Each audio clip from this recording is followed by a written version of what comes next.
Bismillahirrahmanirrahim. Assalamualaikum warahmatullahi wabarakatuh. Alhamdulillahirabbil alamin wa bihi nasta'inu ala umri dunya waddin. Wassalatu wassalamu ala asrofil anbiya'i wal mursalin wa ala alihi washabihi ajmain amma ba'du. Perkenalkan, nama saya Nida dari kelompok 3 Gizi 3B yang akan bertugas sebagai moderator dalam diskusi kali ini mengenai materi gizi kurang, yaitu wasting. Adapun anggota kelompok saya, Ayu Amarwati, Pani Ananda, Mila Cahyani, Lisa Aulia, dan Dwi Ainun.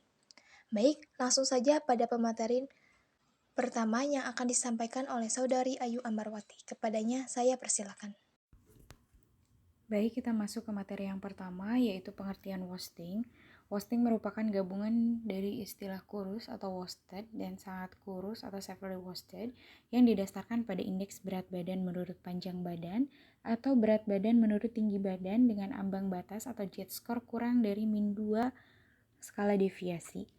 Nah, kelompok umur yang paling rentan dan sering mengalami kekurangan gizi adalah kelompok umur yang balita. Nah, gangguan pada status gizi balita ini berada pada awal kehidupan yang akan menyebabkan gangguan pertumbuhan fisik. Kemudian mampu juga mempengaruhi kognitif dan produktivitas ketika anak beranjak dewasa dan juga mulai bekerja. Nah, masalah wasting ini dapat dipastikan dapat mengancam kesehatan jiwa, baik dari segi gizi buruk, kelaparan, maupun dampak terhadap suatu penyakit.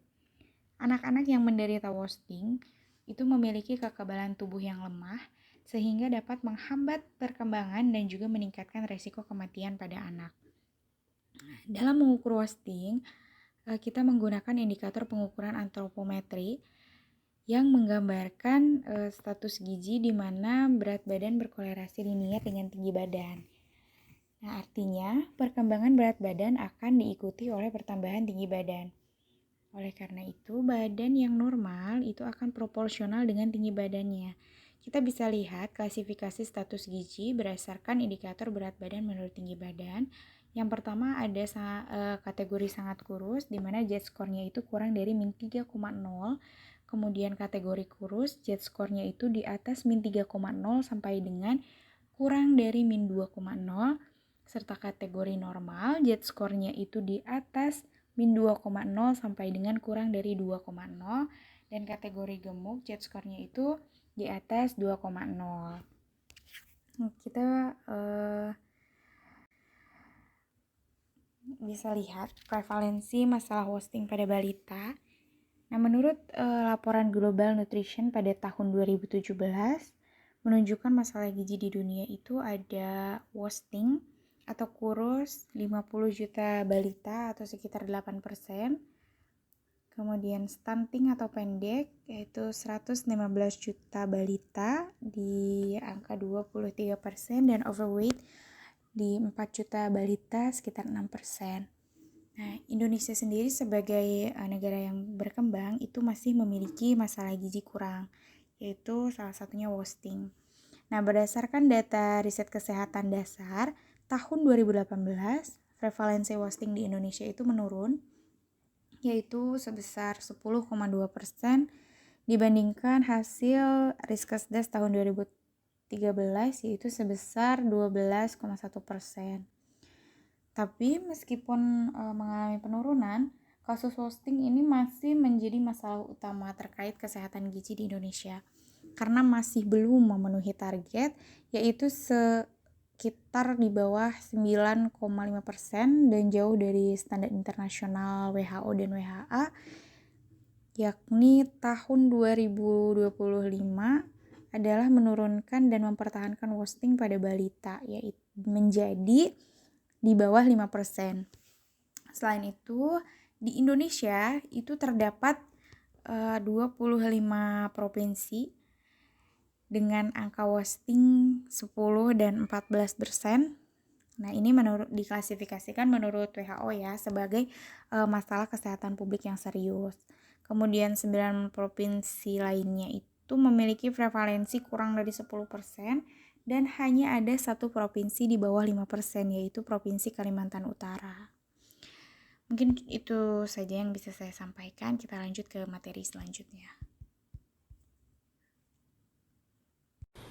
Baik, yang selanjutnya ada klasifikasi. Menurut WHO, malnutrisi pada anak dapat diklasifikasikan berdasarkan kelompok usia untuk anak 6 hingga 59 bulan. Pertama, ada malnutrisi akut berat, di mana MUAC kurang dari 115 mm atau skor jet berat badan terhadap tinggi badan di bawah -3 atau edema piting bilateral. Kedua, ada malnutrisi akut sedang, di mana MOAC yaitu 115 hingga 124 mm atau skor jet berat badan terhadap tinggi badan -2 hingga -3. Ketiga, ada stunting derajat sedang, yaitu skor jet tinggi atau panjang badan -2 hingga -3. Keempat, ada stunting derajat berat, di mana skor jet yaitu tinggi atau panjang badan di bawah -3. Untuk bayi di bawah 6 bulan, tidak ada baku emas untuk menilai derajat keparahan malnutrisi, baik skor jet berat badan terhadap tinggi badan dan MUAC memiliki kelebihan dan kekurangan masing-masing. Cara yang umum digunakan dalam menentukan malnutrisi berat adalah dengan menggunakan skor jet berat badan terhadap tinggi badan di bawah -3 atau adanya edema piting bilateral. Lalu untuk anak dengan usia lebih dari 5 tahun, menurut WHO menyarankan untuk menggunakan skor jet indeks massa tubuh terhadap usia. Alternatif lainnya adalah menggunakan skor jet MOAC terhadap usia, ditandai dengan kurangnya berat badan menurut panjang atau tinggi badan anak atau BB per TB. Terima kasih kepada moderator yang telah memberikan saya sedikit waktu untuk mempresentasikan mengenai faktor yang mempengaruhi wasting. Ada 3 faktor yang mempengaruhi wasting. Yang pertama yaitu faktor langsung, yang kedua adalah faktor tak langsung, dan yang ketiga adalah faktor masalah utama. Pertama yaitu faktor langsung. Faktor langsung ini dibagi menjadi 2, yaitu yang pertama adalah asupan makanan, dan yang kedua adalah penyakit infeksi. Yang pertama yaitu asupan makanan. Asupan makanan merupakan suatu hal yang dibutuhkan balita ketika dalam masa pertumbuhan. Ada dua asupan makanan yang sangat dibutuhkan oleh balita, yaitu yang pertama adalah asupan energi, dan yang kedua adalah protein. Berdasarkan penelitian yang dilakukan oleh Putri dan Wahyono pada tahun 2013, anak yang kurang asupan energi dan proteinnya kurang, itu akan memiliki resiko yang lebih tinggi terjadi wasting dibandingkan dengan anak yang asupan energi dan proteinnya itu cukup. Kemudian yang kedua yaitu penyakit infeksi, di mana penyakit infeksi yang sering terjadi pada balita adalah yang pertama adalah demam, yang kedua adalah diare, yang ketiga adalah infeksi saluran pernafasan atas. Kekurangan gizi ini itu dapat meningkatkan resiko infeksi, sedangkan infeksi ini dapat menyebabkan anak kekurangan gizi, di mana si anak ini akan mempunyai daya tahan tubuh yang rendah, sehingga sering sakit dan akan menjadi semakin kurang gizi. Yang kedua yaitu faktor tidak langsung. Faktor penentu status gizi anak secara langsung ini tuh dipengaruhi oleh 3 faktor penentu yang mewujudkan dirinya di tingkat rumah tangga. Yang pertama yaitu ketersediaan pangan keluarga, yang kedua yaitu pola asuh dan pemberian ASI, serta pelayanan kesehatan dan kesehatan lingkungan. Baik, selanjutnya yaitu faktor masalah utama. Penyebab masalah utama gizi di level masyarakat adalah kuantitas dan kualitas sumber daya potensial yang ada di masyarakat. Ada 3 faktor yang mempengaruhi faktor masalah utama. Yang pertama yaitu kemiskinan. Dampak kemiskinan terhadap gizi buruk anak itu sangat besar. Rumah tangga dan individu miskin tidak dapat mencapai ketahanan pangan, sehingga memiliki sumber daya perawatan yang tidak memadai dan tidak dapat memanfaatkan atau berkontribusi untuk menciptakan sumber daya untuk kesehatan secara berkelanjutan. Kemudian yang kedua yaitu karakteristik keluarga, di mana pembagian pangan yang tepat kepada setiap anggota keluarga itu sangat penting untuk mencapai gizi yang baik. Pangan harus dibagikan untuk memenuhi kebutuhan gizi setiap orang dalam keluarga. Anak, wanita hamil, dan menyusui harus memperoleh sebagian besar pangan yang kaya akan protein, sehingga semua anggota keluarga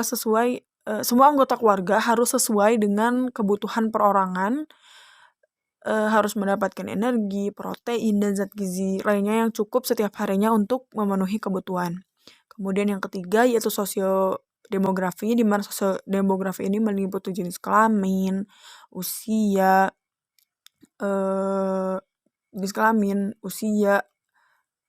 tingkat pendidikan ibu, terus kemudian yang keempat pekerjaan, dan yang kelima adalah tingkat pendapatan. Mungkin cukup sekian presentasi yang bisa saya sampaikan, kurang lebihnya mohon maaf, saya kembalikan. Berikutnya, tanda dan gejala wasting. Bagi penderita kurang gizi, gejala dan tanda malnutrisinya adalah sebagai berikut. Yang pertama, turunnya massa otot. 2. Kehilangan lemak atau jaringan adiposa. 3. Mata dan pipi cekung. 4. Rambut rontok. 5. Dibutuhkan waktu yang lama untuk memulihkan luka, infeksi, dan menyembuhkan penyakit. 6. Mudah terkena gangguan kecemasan dan depresi. 7. Sulit berkonsentrasi. 8. Memiliki resiko terhadap hipotermia dan komplikasi setelah operasi. 9. Sensitif terhadap udara dingin. 10. Berat badan menurun drastis. 11. Massa jaringan otot menurun. 12. Perut terlihat bengkak. 13. Kulit lebih tipis, kering, pucat, dingin, dan tidak kencang. 14. Sering mengalami kelelahan yang parah. 15. Mudah marah. 16. Jumlah sel darah putih menurun. 17. Meningkatnya resiko infeksi karena sistem imun yang melemah. Beberapa gejala malnutrisi memiliki ciri khas tersendiri, tergantung dari asupan vitamin dan mineral, mana yang tidak terpenuhi. Misalnya, yang pertama, kekurangan vitamin A menyebabkan mata kering, tingginya risiko infeksi, dan sulit melihat ketika malam hari atau dalam kondisi gelap. 2. Kekurangan seng, nafsu makan menurun, rambut rontok, penyembuhan luka yang lebih lama, sering terkena diare, dan pertumbuhan tubuh terhambat. 3. Kekurangan zat besi, mengalami gangguan fungsi otak, dan sulit mengatur suhu tubuh. 4. Kekurangan yodium, kelenjar tiroid membesar, menurunnya produksi hormon tiroid, dan masalah pada perkembangan dan pertumbuhan tubuh.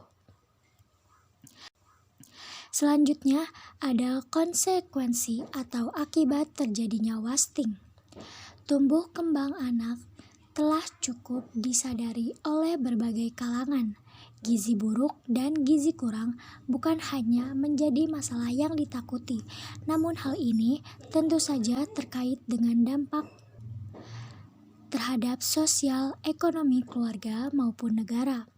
Di samping berbagai konsekuensi yang diterima anak itu sendiri, kondisi gizi buruk akan mempengaruhi banyak organ dan sistem. Karena kondisi ini juga sering disertai dengan defisiensi asupan mikro dan makronutrien lain yang sangat diperlukan bagi tubuh. Faktor premier yang menyebabkan masalah gizi adalah ketidaktahuan masyarakat tentang gizi dan kebiasaan makan yang salah. Sedangkan faktor sekunder meliputi semua faktor yang mempengaruhi asupan makanan, pencernaan, penyerapan, dan metabolisme gizi seperti cacat bawaan atau gangguan pada fungsi maupun anatomi organ pencernaan. Undernutrition yang terjadi berpengaruh terhadap angka kesakitan dan kematian. Terhadap penelitian di Kamboja mengenai kematian anak akibat malnutrisi menyebabkan kerugian secara ekonomi bagi negara tersebut. Kekurangan zat gizi secara umum menyebabkan gangguan pada proses pertumbuhan, produksi tenaga, pertahanan tubuh, struktur dan fungsi otak, serta perlakuan anak. Kasus gizi buruk banyak terjadi pada kelompok balita sehingga dikatakan sebagai kelompok rentan karena pada usia tersebut merupakan masa pertumbuhan yang pesat di mana memerlukan zat gizi yang optimal. Selanjutnya yaitu pencegahan wasting. Prinsip pencegahan kekurangan gizi pada balita adalah yang pertama memberi asupan makanan sesuai dengan umur dan yang kedua mencegah terjadinya infeksi. Adapun hal-hal yang perlu dilakukan untuk mencegah kekurangan gizi pada balita yaitu yang pertama pembinaan secara aktif pada keluarga dan masyarakat dengan edukasi tentang pola asuh yang benar pada anak. Misalnya dengan menerapkan pola makan sesuai dengan umur, pola hidup bersih dan sehat, menerapkan hygiene dan sanitasi yang baik. Yang kedua, pemanfaatan pelayanan kesehatan, misalnya imunisasi dasar lengkap, pemberian vitamin A, dan obat cacing. Yang ketiga, penapisan kekurangan gizi pada balita oleh kader atau masyarakat melalui pengukuran lila atau lingkar lengan atas untuk menemukan balita dengan hambatan pertumbuhan, gizi kurang, atau gizi buruk sedini mungkin. Kasus yang ditemukan selanjutnya dirujuk ke petugas kesehatan. Yang terakhir, pemantapan lintas sektor dalam memberikan dukungan untuk mencegah kekurangan gizi pada balita. Misalnya, aparat desa bekerja sama dengan Dinas Peternakan atau Perikanan dan Pertanian untuk mewujudkan ketahanan pangan. Masyarakat akan dibina untuk memelihara ternak atau sumber protein lainnya dan menanam sayuran dan buah-buahan untuk meningkatkan ketersediaan kebutuhan pangan di tingkat rumah tangga. Baik, terima kasih. Akan dilanjut dengan pemateri selanjutnya. Baik, selanjutnya ada penata laksanaan terhadap wasting. Terdapat 10 langkah utama tata laksana gizi buruk. Pertama, ada mencegah atau mengatasi hipoglikemia. Ini dilihat dari stabilisasi yaitu 1-3 hari, di mana hipoglikemia ini adalah kadar glukosa darah yang sangat rendah, yaitu kurang dari 3 mmol per liter atau kurang dari 54 mg per desiliter. Lalu dipantau dari 3-7 hari. Selanjutnya ada mencegah atau mengatasi hipotermia, di mana hipotermia ini memiliki suhu akselir kurang dari 36 derajat Celcius yang diukur selama 5 menit, biasanya terjadi bersama-sama dengan hipoglikemia. Ini juga distabilisasi di hari pertama sampai hari ketiga, lalu dipantau dari hari ketiga sampai hari ketujuh. Yang ketiga, ada mencegah atau mengatasi dehidrasi, di mana dehidrasi ini memiliki tanda-tanda yaitu letargis, kedua anak gelisah dan rewel, ketiga tidak ada air mata, keempat mata cekung, kelima mulut dan lidah kering, keenam haus, dan ketujuh adanya kembalinya cubitan atau turgor kulit lambat. Selanjutnya ada mengatasi gangguan elektrolit, yaitu pada anak gizi buruk terjadi ketidakseimbangan elektrolit dalam tubuh, maka perlu diberikan larutan elektrolit atau mineral dalam bentuk resomal bila diare dan formula WHO sesuai dengan fasenya. Di sini untuk mengatasi gangguan elektrolit yaitu sampai dari stabilisasi sampai transisi, lalu dipantau di minggu ketiga sampai minggu ke-6. Selanjutnya mengobati infeksi di mana setelah kita memantau dari 1 sampai 4, maka akan terlihat seperti apa infeksinya dan maka harus diobati. Maka akan terlihat beberapa penyakit yang harus diatasi terhadap anak gizi buruk.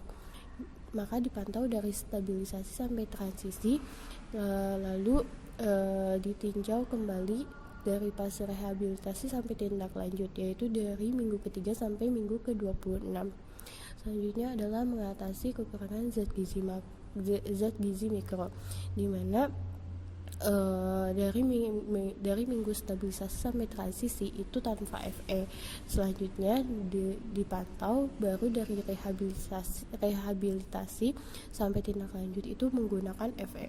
Selanjutnya ada memberikan makanan stabilisasi dan transisi, di mana di sini memberikan makanan-makanan yang baik terhadap anak gizi buruk dan mulai memperbaiki makanannya.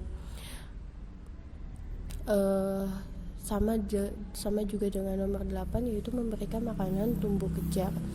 Selanjutnya yang ke-9 adalah stimulasi, dimana di sini ditinjau dari stabilisasi sampai transisi, lalu dipantau dari rehabilitasi sampai tindak lanjut, yaitu sampai minggu ke-26. Selanjutnya yang ke-10 adalah mempersiapkan tindak lanjut di rumah, di mana terhadap yang di rumah itu diberikan pendidikan kepada anak gizi buruk untuk terus dipantau, dan ini ditinjau dari stabilisasi sampai rehabilitasi. Maka dipantau juga sampai si anak itu kembali pulih.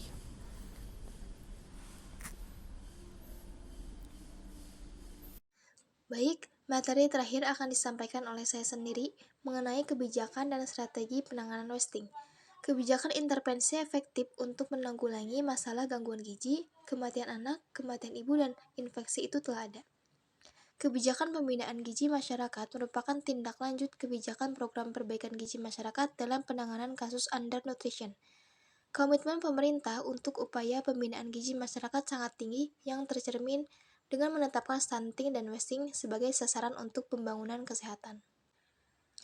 Kementerian Kesehatan melalui Rencana Strategis Kementerian tahun 2020 sampai 2024 berkomitmen untuk mendukung pencapaian target perbaikan gizi, yaitu dengan menurunkan prevalensi stunting dan wasting pada balita masing-masing menjadi 14% dan 7% pada tahun 2024. Direktorat Gizi Masyarakat sebagai unit teknis di Kementerian Kesehatan memiliki tanggung jawab untuk menyusun program gizi yang generik dan teknis terkait intervensi gizi spesifik yang menyasar langsung kelompok sasaran prioritas, yaitu kelompok 10 kelompok 1000 hari pertama kehidupan, mulai dari ibu hamil, ibu menyusui, bayi, dan baduta, ditambah kelompok remaja, terutama remaja putri. Program gizi yang telah ada atau dilakukan dalam kurun 5 tahun terakhir meliputi kegiatan yang sudah terbukti efektif memiliki daya ungkit terhadap perbaikan gizi masyarakat, terutama pencegahan stunting dan wasting. Pertama, ada pemberian tablet tambah darah untuk ibu hamil. Yang kedua, pemberian makanan tambahan untuk ibu hamil yang menderita KEK. Yang ketiga, promosi konseling, pemberian makan bayi dan anak yang meliputi ASI eksklusif, MPASI, dan menyusui sampai 2 tahun atau lebih.